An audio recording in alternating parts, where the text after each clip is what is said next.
প্রিয় দর্শক, সবাইকে আন্তরিক শুভেচ্ছা ও অভিনন্দন। আমরা আজকে আপনাদের সামনে আরেকটি নতুন ভিডিও শেয়ার করতে চলেছি, যে ভিডিওটির তথ্য অত্যন্ত গুরুত্বপূর্ণ। তাই আমরা মনে করি ভারতবর্ষের প্রতিটা মানুষের এই তথ্যগুলি জানা দরকার, খবরগুলি জানা দরকার। তাই ভিডিওটি দেখা মাত্র আপনারা প্রত্যেকটা নাগরিকের মাঝে শেয়ার করে দিবেন, যেন প্রতিটা নাগরিক এই তথ্যগুলো জানতে পারে এবং বুঝতে পারে। তো চলুন আমরা ভিডিওটি দেখি, তথ্যগুলো জেনে নিই।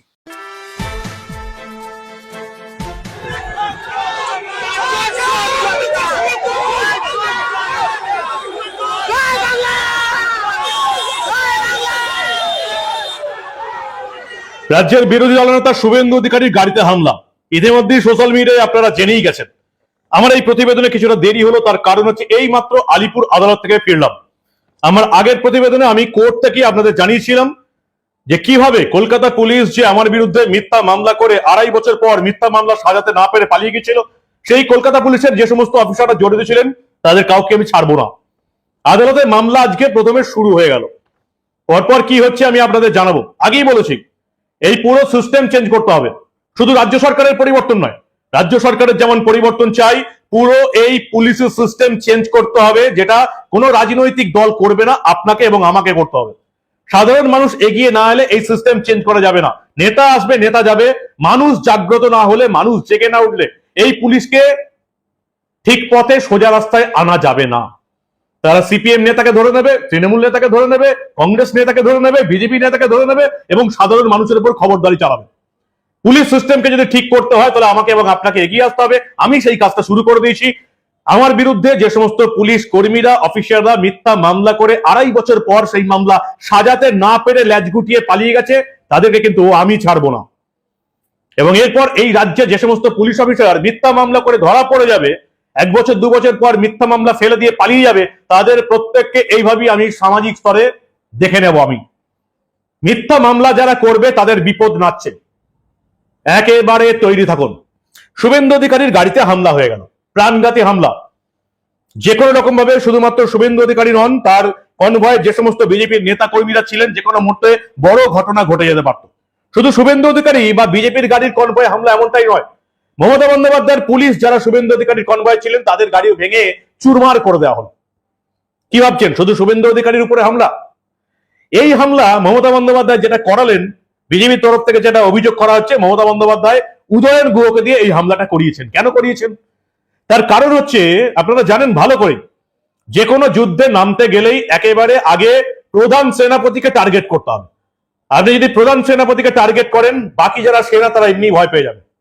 মমতা বন্দ্যোপাধ্যায় সেই চালটা চেলেছেন, এমনটাই বিজেপির মত।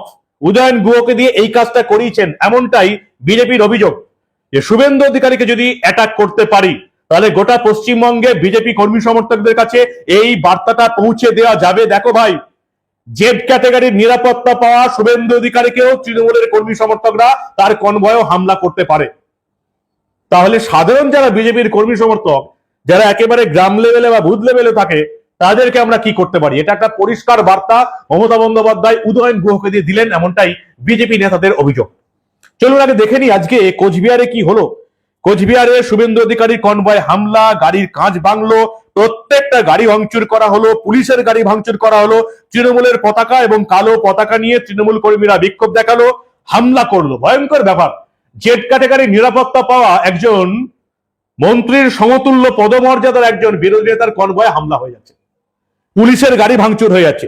12:35 নাগাদ কোচবিহারের এই যে খাগড়াবাড়ি এলাকায় পৌঁছতেই একেবারে তৃণমূল কর্মী সমর্থকরা ঝাঁপিয়ে পড়লো। মঙ্গলবার কোচবিহারের পুলিশ সুপারের অফিস ঘেরাওয়ের কর্মসূচি ছিল বিজেপির, এবং সেটাতেও হাইকোর্ট থেকে অনুমতি নিয়ে যেতে হয়েছে। হাইকোর্টের অনুমতি নিয়ে মিছিল হবে, কর্মসূচি হবে, সেখানেও তৃণমূল কর্মীরা এরকম ভাবে ঝাঁপিয়ে পড়লো, ভাঙচুর করলো।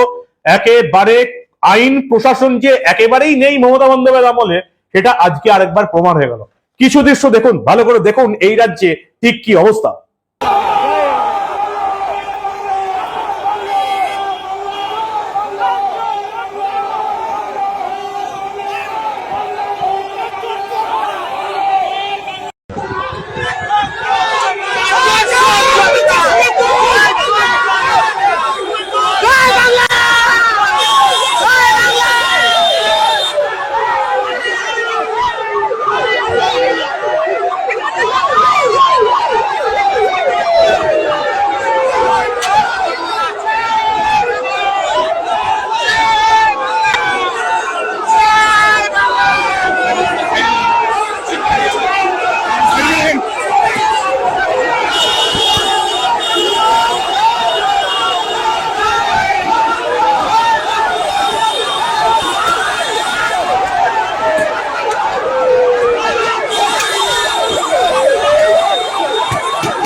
মমতা বন্দ্যোপাধ্যায় কিছু পারুন না পারুন এরকমের দুষ্কৃতী বাহিনী প্রত্যেকটা পাড়ায় পাড়ায় তৈরি করে দিয়েছেন। এই দুষ্কৃতীরা কিছুই করবে না, শুধু এই রকমের ঝুট ঝামেলা করবে, হামলা করবে। এরা কেউ ভাতা পেয়ে সন্তুষ্ট, কেউ কোনো কাজের বরাত পেয়ে সন্তুষ্ট। এই সিস্টেমের পুরো চেঞ্জ করতে হবে। এই রাজ্যের বিরোধী দলের নেতাকে কথা বলতে দেবো না, তাকে মিছিল করতে দেবো না, তার মিছিলের কর্মসূচির অনুমতি দেবো না, তাকে এরকম ভাবে হ্যাকেল করব, তার কনভয় ভাঙচুর করব। এই সিস্টেমটার পরিবর্তন চাই। এই সিস্টেম কংগ্রেস আমলে বামেরা দেখেছে, এই সিস্টেম সিপিএম আমলে তৃণমূল দেখেছে, এই সিস্টেম তৃণমূল আমলে বিজেপি দেখছে। কোনো পরিবর্তন হয়নি। এই বলেছিলাম না, পুরো পরিবর্তন চাই। রাজ্যের বিরোধী দল নেতা শুভেন্দু অধিকারী তার কনভয়ে সমস্ত গাড়ি লক্ষ্য করে ইট পাথর বড় বড় একেবারে লাঠি নিয়ে গাড়ি ভাঙচুর করার জন্যই তৃণমূলের কর্মী সমর্থকরা জড়া হয়েছিলেন এই খাগড়াবাড়ি এলাকায়। বলা হচ্ছে উদয়ন গুহর নেতৃত্বেই এই হামলা চালানো হয়। শুভেন্দু অধিকারী এমনটাই অভিযোগ করছেন। কি বলছেন শুভেন্দু অধিকারী, শুনুন আপনারা। মুখ্য সচিব, স্বরাষ্ট্র সচিব, গভর্নর এবং ডিজিপি কে লিখিত জানিয়েছিলাম, তারা কিছু করেননি। এবং জলপাইগুড়ি সার্কিট বেঞ্চের যে নির্দেশ, সেই নির্দেশও এখানকার ভাইপোর যে এসপি ভায়োলেট করেছে। এবং এখানে বিধানসভার বিরোধী দলনেতা যে কায়দায় আক্রান্ত হলেন, তাতে সহজেই অনুমেয় কোচবিহার জেলায় তৃণমূল ছাড়া অন্য কারোরই নিরাপত্তা নেই, একবারে পরিষ্কার কথা। সেই কারণে আমার 3 কলিগ এমএলএ নিখিল রঞ্জন দে, বরেন বর্মন এবং সুশীল বর্মন সম্পূর্ণ ব্যক্তিগত এবং ধর্মীয় কাজে গিয়ে কখনো মন্দিরে, কখনো রেল স্টেশনে, কখনো কোর্টে আক্রান্ত হয়েছেন। আমি ওদের বাধা সরিয়ে সেন্ট্রাল ফোর্স যারা আমাদের নিরাপত্তায় ছিল, আমার এবং নিশিতের, তাদেরকে বলেছি আমি যে আপনারা গাড়ি থেকে নামবেন না, ওরা যা পারে করুক। এবং যেভাবে আমার পাশের কাঁচটায় বাঁশ নয়, মোটা মোটা কাঠের বাটাম, যেগুলো লাগলে কোনো মানুষ বাঁচতে পারে না, সেগুলো দিয়ে ধপাধপ মেরেছে। ডবল লেয়ারের বুলেট প্রুফ কাঁচ ছিল বলে ফিজিক্যালি ইনজোর্ড হয়নি, কিন্তু বুলেট প্রুফ গাড়ির পিছনের কাঁচটা পাথর ছুঁড়ে ভেঙেছে। উদয়ন গুহর নেতৃত্বে হয়েছে। এই উদয়ন গুহ পোস্টপল ভায়োলেন্সে কোচবিহার জেলায় 2021 সালে একাধিক বিজেপি কর্মী হিন্দু মানুষকে খুন করার দায়ে অভিযুক্ত। এই উদয়ন গুহকে এনএইচআরসি কলকাতা হাইকোর্টে নটোরিয়াস ক্রিমিনাল বলে ঘোষণা করেছিল। আজকে জুডিশিয়ারি বলুন, তদন্তকারী সংস্থা বলুন, পুলিশ বলুন, তারা এই ধরনের ক্রিমিনালকে বাইরে ছেড়ে রাখার জন্য রাজ্যের বিরোধী দলনেতা, যিনি 2,33,27,000 মানুষকে রিপ্রেজেন্ট করেন, তাকে আক্রান্ত হতে হলো। এবং কনভয়ে থাকা একাধিক বেসরকারি গাড়ি, পুলিশের গাড়ি ভাঙচুর হয়েছে। এবং যারা ছিল তার 90% কমপ্লিটলি তৃণমূলের মুসলমান গুন্ডা। কমপ্লিটলি তাদের দেখলেই বুঝতে পারবেন পুলিশ কি করছে। আইন শৃঙ্খলা থাকবে কেন? আইন শৃঙ্খলা তো থাকতে পারে না। অতএব আমি এসপি যে টাইম কোর্ট দিয়েছে, যাব, ভাঙা গাড়িগুলো এসপির কাছে নিয়ে যাব, তারপরে আমার দিক থেকে যা করার আমি করব। আমি এর শেষ দেখে ছাড়বো, এইটুকু। কেন্দ্রীয় মন্ত্রী এবং প্রাক্তন বিজেপি সভাপতি সুকান্ত মজুমদার তিনি বলেছেন, একেবারে পরিষ্কার বোঝা যায় যে রাজ্যের বিরোধী দল নেতা যিনি মন্ত্রীর সমমর্যাদা পান, তাতে পুলিশের নিরাপত্তার গাফিলতি রয়েছে। মমতা বন্দ্যোপাধ্যায় তার দলের নেতাকর্মীদের দিয়ে এরকম ভাবে হামলা করাবেন বলেই পুলিশি নিরাপত্তার গাফিলতি রয়েছে। বিজেপির বর্তমান রাজ্য সভাপতি শ্রমিক মজুমদার ইতিমধ্যে নির্দেশ দিয়েছেন বিক্ষোভ শুরু হবে গোটা রাজ্য জুড়ে। বিরোধী দলনেতার গাড়িতে হামলার প্রতিবাদে বিক্ষোভ ইতিমধ্যেই কলকাতায় শুরু হয়ে গেছে, জেলাতেও শুরু হয়ে গেছে। কিন্তু কথা হচ্ছে এটাই যে মমতা বন্দ্যোপাধ্যায় খুব বুদ্ধি করে উদয়ন গুহকে দিয়ে শুভেন্দু অধিকারীর গাড়িতে হামলা করিয়ে দিলেন।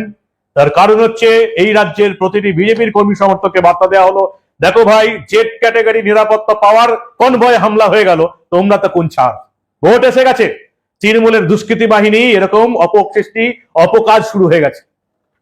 তারা এরকম আক্রমণ করবে, ঝাঁপিয়ে পড়বে। এটা ভারতবর্ষের, বিশ্বাস করুন, কোন রাজ্যে হয় না। এই ভারতবর্ষের এই রকমের নোংরা সংস্কৃতি, যেটা কংগ্রেস আমলে কংগ্রেস করেছে, সিপিএম আমলে সিপিএম করেছে, তৃণমূল আমলে তৃণমূল করছে, এই সংস্কৃতি গোটা ভারতবর্ষের কোন রাজ্যে নেই, কোন রাজ্যে নেই, কোথাও পাবেন না। একটা রাজ্যের উদাহরণ দিন যে ভোটের আগে ভোটের সময় এই ধরনের অরাজকতা চলে পুলিশ প্রশাসনের সামনে। পুলিশ প্রশাসন এইভাবে দলদাস হয়ে থাকলে আমাদের রাজ্যে এইভাবেই জিনিস দেখতে হবে। যতক্ষণ না পুলিশ প্রশাসনকে আমরা চেঞ্জ করতে পারবো, সিস্টেমের চেঞ্জ করতে পারবো, এই রাজ্যে বদল আনতে পারবো, ততদিন এই দৃশ্যগুলো দেখতে হবে। রাজনৈতিক নেতা নেত্রীরা এই রকমের নোংরামি করেই যাবেন এবং সেটা আমরা আমাদের রাজ্যে দেখতে হবে। এটা কোথায় গেল পশ্চিমবঙ্গের সেই সংস্কৃতি? বাঙালি বাঙালি করে সংস্কৃতি বলে অনেকে লাভালাভি করছেন। পশ্চিমবঙ্গের সংস্কৃতিটা এখন এরকম দুষ্কৃতির সংস্কৃতি হয়ে দাঁড়িয়েছে মমতা বন্দ্যোপাধ্যায়ের রাজত্বকালে। কি বলবেন আপনারা? যত ভোট আসবে এই দৃশ্য তত দেখতে থাকবো, তত চটিচাটা দলদাস পুলিশ এই কাজগুলো মমতা বন্দ্যোপাধ্যায়ের নেতা কর্মীকে করার সুযোগ দেবে। পুলিশের গাড়ি ভাঙচুর হয়ে যাচ্ছে, তাতে কি এসে গেল? আপনার আমার টাকায় গাড়িগুলো কেনা, ভাঙচুর হয়ে গেল, তাতে কি এসে গেল? কি বলবেন আপনারা? আপনাদের মূল্যবান এবং গুরুত্বপূর্ণ মতামত জানান দা নিউজ বাংলার কমেন্ট সেকশনে। দেখতে থাকুন দা নিউজ বাংলা। আমরা আবার এই রাজ্যে ঘটে যাওয়া এই ধরনের অনেক খবরই চেপে রাখতে দেব না।